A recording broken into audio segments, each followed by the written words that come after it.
ninguém lembrou do aniversário de nascimento do Tom Jobim.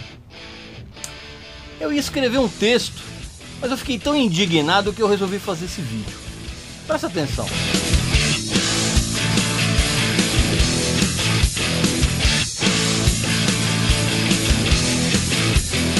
Meu amigo e minha amiga, se você acompanhou a carreira do André Matos, você não pode deixar de ler a biografia dele, que foi recentemente lançada.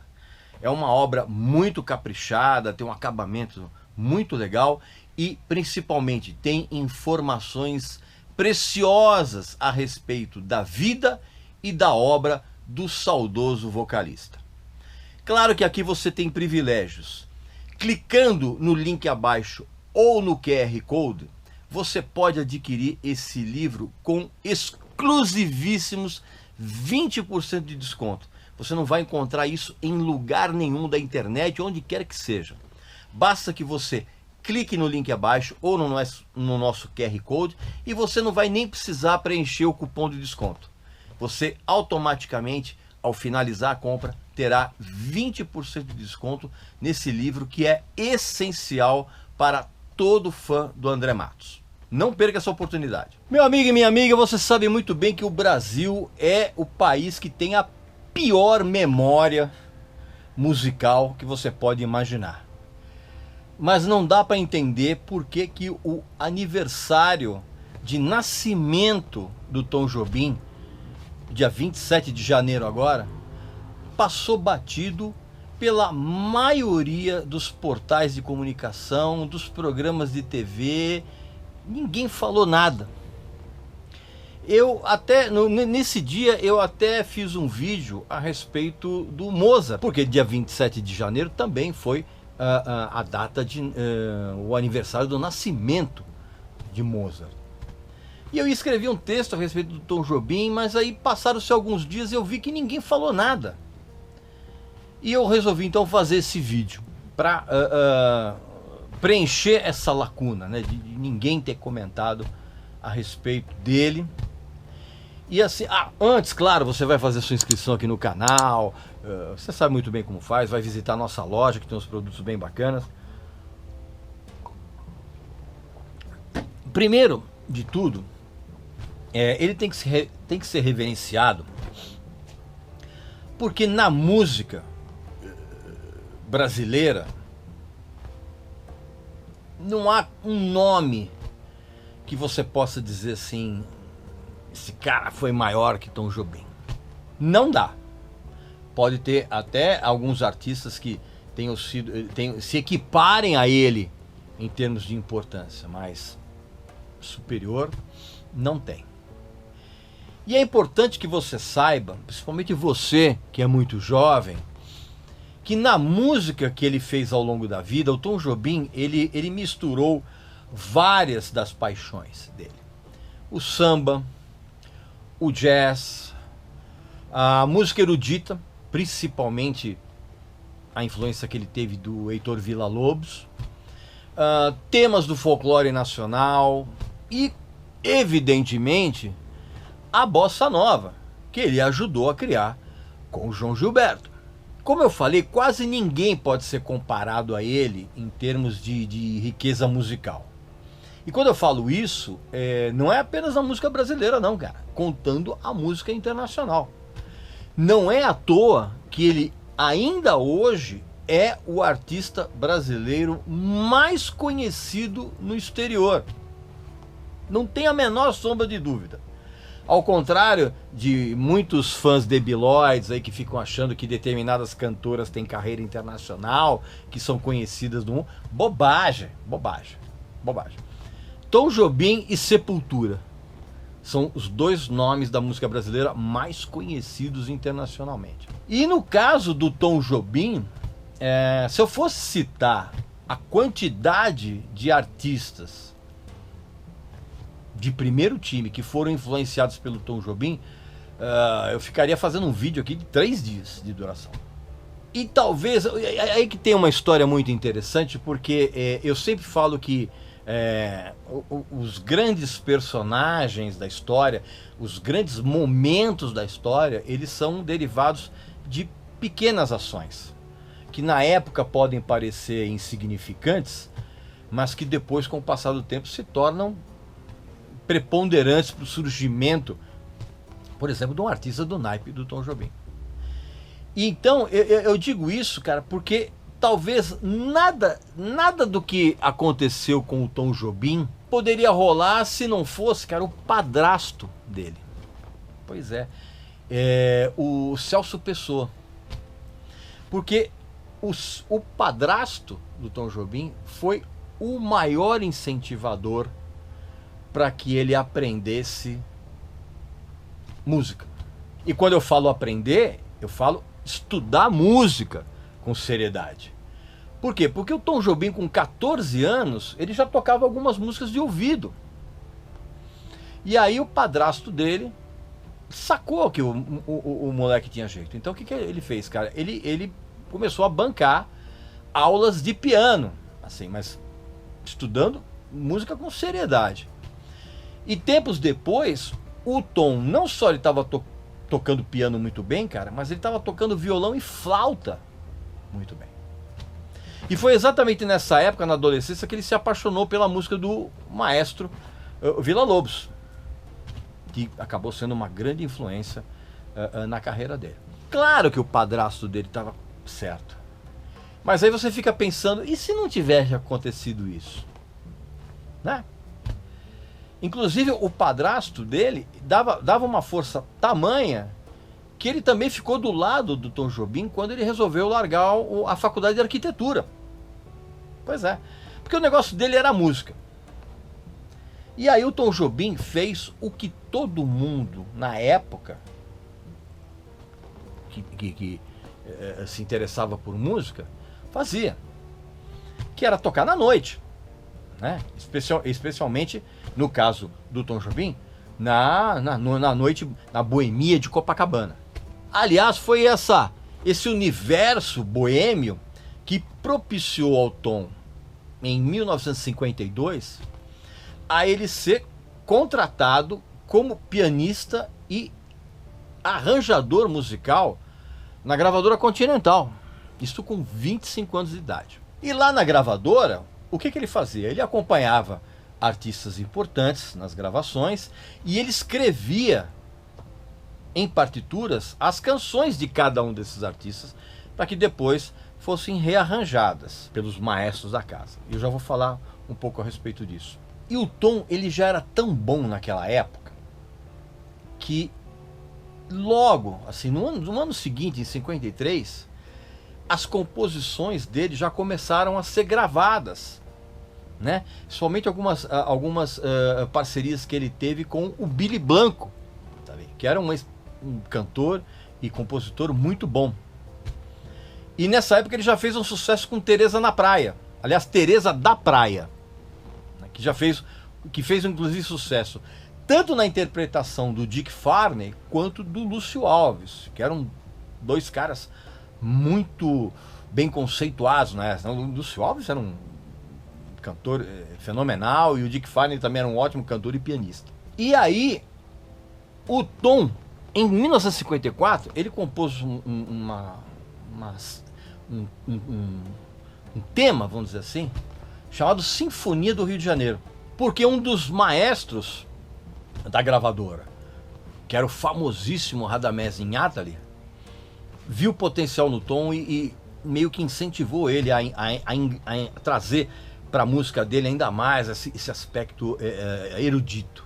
E foi nessa época que o Tom Jobim também virou parceiro da grande cantora Dolores Duran, com quem ele compôs, entre várias músicas, dois grandes sucessos da época, que era Por Causa de Você e Estrada do Sol.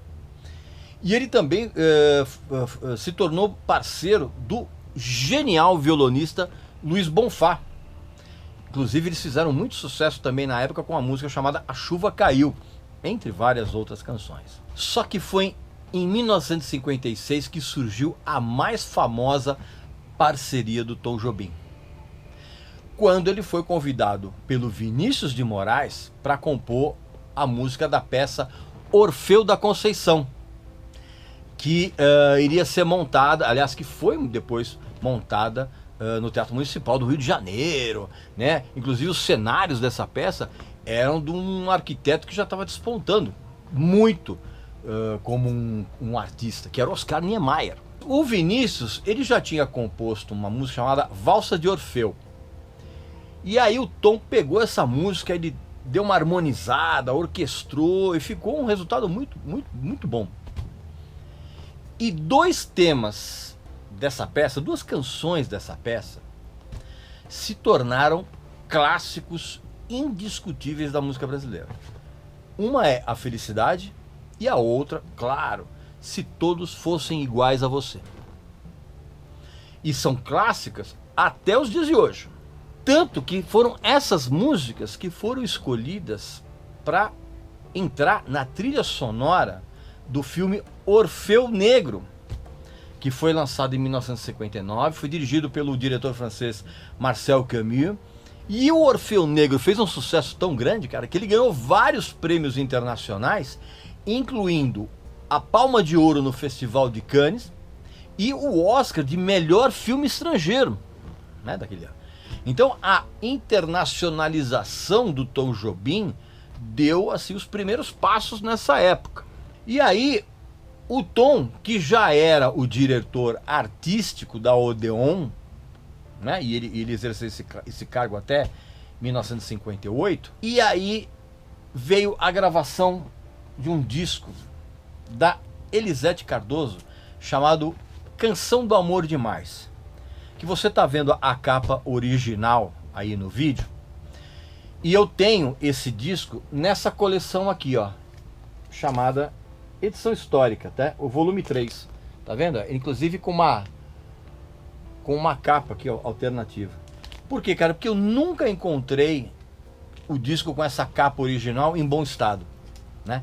E aí na época, isso em 1975 mais ou menos, eu achei essa edição aqui, né? Imagina eu com 15 anos comprando o disco da Elisete Cardoso. Pois é, mas eu já gostava de música brasileira naquele. Aliás, eu já contei para vocês a respeito disso, né? Não vou ficar falando de mim mesmo aqui. Mas aí veio a gravação desse disco com várias canções do Tom Jobim com o Vinícius de Moraes, né? E uma dessas canções foi exatamente Chega de Saudade, a música que abre o disco, que traz a participação de um violonista, um jovem violonista na época, né? Mais ou menos jovem, com uma batida de violão meio diferente, que era o João Gilberto.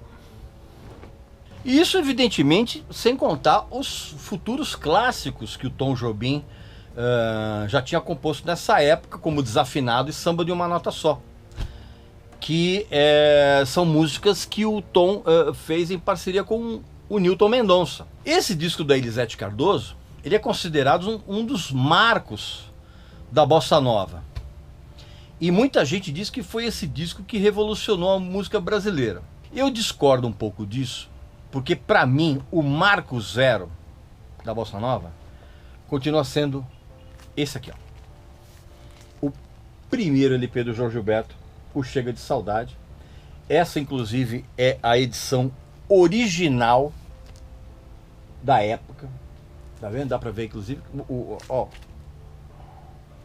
Tá? Inclusive o texto da contracapa é escrito pelo Tom Jobim, tá? Essa aqui é a raríssima edição nacional desse disco. Esse disco para mim é realmente o marco zero da Bossa Nova.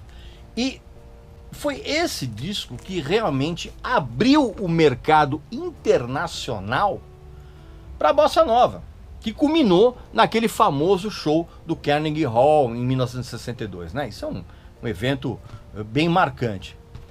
E foi exatamente nessa época que o Tom Jobim, junto com o Vinícius de Moraes, compôs a mitológica Garota de Ipanema.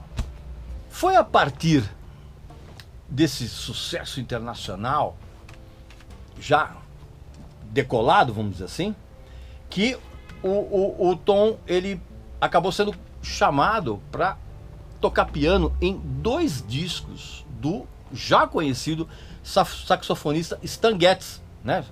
Saxofonista americano genial. Que ele gravou junto com o João Gilberto, que chama o Getz Gilberto, 63, que é um disco sensacional.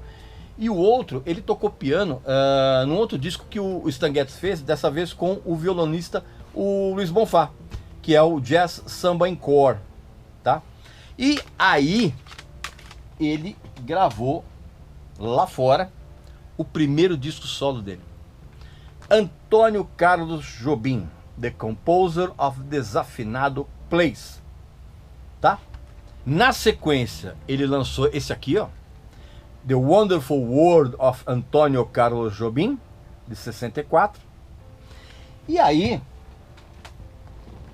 ele arrebentou lá fora, né? Bossa Nova influenciou o mundo inteiro. Quando eu falo mundo inteiro, é Estados Unidos, Europa inteira, Japão, todo lugar que você possa imaginar, o som da Bossa Nova chegou. E aí, evidentemente, que ele continuou a lançar discos assim, sensacionais, né? Lá fora. Como, por exemplo, o Wave, 67, ok?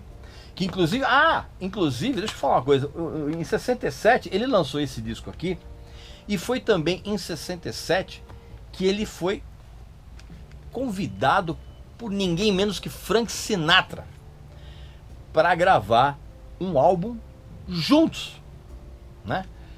Que essa edição que eu tenho aqui, ó, é a edição completa, tá? O disco chamava Francis Albert Sinatra, aliás, o disco chama Francis Albert Sinatra e Antônio Carlos Jobim, que é como ele é conhecido lá fora. E eu tenho essa edição aqui, que é muito legal, por quê, cara? Porque aqui tem todas as músicas das sessões de gravação. No disco original entraram algumas delas, e aqui não, aqui estão as 20 gravações. Então eu recomendo muito que você ouça essa edição aqui, né? E aí ele continuou lançando discos absolutamente geniais. Por exemplo, vou trazer aqui, ó, o Tide, né? De 1970. Lançou também o Stone Flower, cadê? Tá aqui. O Stone Flower também de 1970. É 70? Isso aqui não, né? Isso aqui de 70. Stone Flower de 1970. Lançou o Matita Perê de 73. Lançou também em 75 esse aqui, ó, Urubu, né? Essa aqui é uma edição. Deixa eu até mostrar pra vocês aqui, cara, que é muito legal essa edição. Ó. Olha que bacana. Bem legal, né? Pois é. Esse aqui é um disco de 75. E ele lançou alguns outros discos realmente muito legais. E foi durante os anos 70 e os anos 80, principalmente dos anos 80, que o Tom Jobim ele começou a trabalhar em diversas parcerias, né? Em 81, por exemplo, ele lançou esse disco aqui, que é bem legal, junto com o Edu Lobo. Chama-se Tom e Edu, Edu e Tom, né? E ele também se tornou parceiro do Chico Buarque, né? Com quem ele já tinha trabalhado em Sabiá, uma canção de 1968, que inclusive foi a vencedora do Festival Internacional da Canção daquela época. E aí o Tom Jobim compôs com o Chico Buarque Eu Te Amo e Anos Dourados, né? Todo mundo lembra daquela série da Globo, aquela coisa toda que você já sabe. Só que dessas parcerias dos anos 70, dos anos 80, a mais famosa é essa aqui, ó, que rendeu esse disco antológico com Elis Regina, de 1974, o Elis e Tom, que é evidentemente que aqui está a genial antológica Águas de Março. Inclusive, eu tenho essa edição aqui especial, que é em super áudio CD. Isso aqui tem um som maravilhoso, tem um DVD. Cara, você não pode deixar de ouvir esse disco. Sério. Mas enfim. E aí nos últimos anos, cara, o Tom Jobim ele tava meio já deitado na fama, né? Ele sentia uma certa, como é que eu vou dizer? Uma certa preguiça criativa. Tanto que inclusive ele se apresentava esporadicamente lá com com uma banda de apoio, uns músicos, umas backing vocals, que tinham vários integrantes da família do Tom Jobim, né? E aí em novembro de 94, ele lançou o último disco dele, que é o Antônio Brasileiro, que teve a participação do Sting e do Dorival Caymmi, e esse disco foi lançado um pouco antes dele morrer, naquele mesmo ano de 94, que ele morreu em dezembro. Dia 8, para ser mais exato. Enfim, meu amigo e minha amiga, eu fiz esse vídeo porque realmente é um absurdo que ninguém tenha comentado a respeito da data de nascimento, do aniversário do nascimento do Tom Jobim. Então, tá aqui esse vídeo. Eu espero que você, que já conheça o trabalho do Tom Jobim, reouça os discos. Você que não conhece, vá atrás de todas essas gravações que eu falei para você, dos discos. Aproveita os serviços de streaming por aí, né? E vá atrás e tente conhecer a obra do Tom Jobim, que é um negócio absolutamente magnífico e que jamais pode ser esquecido. Tá legal? Então, por falar nisso, não esqueça de também, né, assinar aqui o nosso canal. Você já sabe muito bem. Não esquece de visitar a nossa loja, que tem uns produtos muito legais. E eu volto muito em breve aqui com mais um assunto interessante para conversar com vocês, tá bom? Não esquece de deixar aqui nos comentários as tuas impressões, as tuas opiniões a respeito do Tom Jobim, tá legal? Eu quero saber o que você pensa a respeito disso. Então um abraço para você, para sua família e para os seus amigos. E até a próxima.